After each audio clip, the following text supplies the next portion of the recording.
येथे मी 1 वाटी मेथी घेतलेली आहे, ती धुवून स्वच्छ चिरून घेतलेली आहे। त्याच्यानंतर 1 वाटी बाजरीचं पीठ, त्याच्यानंतर 4 चमचे बेसन पीठ, 4 चमचे म्हणजे अर्धी वाटी इतकं होतं ते, तर अर्धी वाटी बेसन पीठ आणि 4 चमचे गव्हाचे पीठ। गव्हाच्या पिठामुळे आपल्या पदार्थाला छान बाइंडिंग येते, त्याच्यामुळे गव्हाचं पीठ वापरलेलं आहे।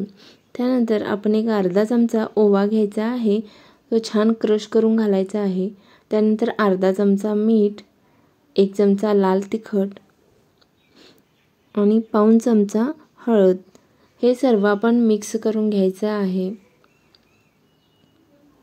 सर्व सुके पदार्थ मिक्स करून घ्यायचं। त्यानंतर थोडंसं पाणी घालून आपल्याला हे पीठ मळून घ्यायचं आहे। आता थंडी असल्यामुळे बाजरीचं पीठ आपण जास्त खाण्यात वापरतो, कारण त्याच्यामध्ये उष्णता असते आणि ते आपल्या हेल्थसाठी चांगलं असतं। आणि आता भाज्याही खूप साऱ्या मिळतात, त्यामुळे जेवणात आपण जास्तीत जास्त भाज्या वापरल्या पाहिजेत। या पदार्थामध्ये काय होतं, भाजीचं प्रमाण आपण जास्त वापरू शकतो, त्यामुळे हे खायला टेस्टी आहे आणि आपल्यासाठी हेल्दी आहे। तर बघा, हे आपल्याला पीठ एकदम सैलसर असं मळायचं आहे आणि आपल्या याच्यात बाजरीचं पीठ असल्यामुळे हे फार चिकट वगैरे पीठ होत नाही। तर आपलं इथं पीठ मळून झालेलं आहे। तर मी बघा इथं थोडंसं सैलसरच पीठ मळेल आहे।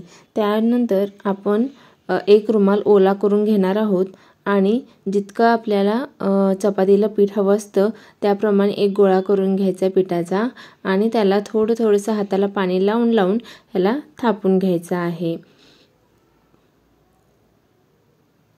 आपण नेहमीच लाटून पराठे वगैरे करतो, त्याच्यापेक्षा याची चव खूप वेगळी येते आणि ह्याच्यामध्ये आपण जास्तीची भाजी वापरू शकतो। पराठ्यामध्ये काय होतं, खूप जास्त भाजी वापरली की मग पराठा फाटण्याची वगैरे शक्यता असते, तर इथं तसं होत नाही आणि हे टेस्टला खूप सुंदर लागतं। तर आपण नेहमीच गव्हाच्या पिठाचे वगैरे धपाटे खातो मिक्स पिठाचे, तर तुम्ही एकदा बाजरीच्या पिठाचे असे धपाटे ट्राय करून बघा, हे टेस्टला खूप छान लागतात। तर आपण इथे होल करून घेतोय, जेणेकरून हा जो धपाटा असतो आपला तो थोडासा हलकासा जाड असतो, तर तो भाजला गेला पाहिजे याच्यासाठी आपण ते मध्ये होल करतो। एक 4 ते 5 होल करून घ्यायचेत आपल्याला आणि हे बघा, हे अशा प्रकारे व्यवस्थित टाकून घ्यायचा। हातावर तो आधी धपाटा उचलायचा आहे आणि तसंच आपल्याला तव्यामध्ये टाकून हळूहळू तो रुमाल काढून घ्यायचा आहे।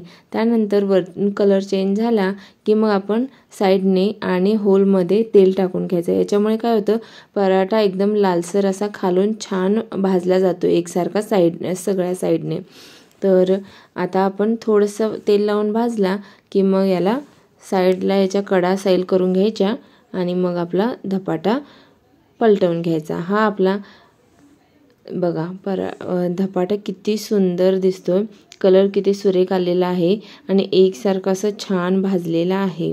तर आपण खालच्या साईडने भाजण्यासाठी थोडंसं साईडने तेल सोडायचं आणि जे आपण होल केले त्याच्यामध्ये तेल सोडायचं।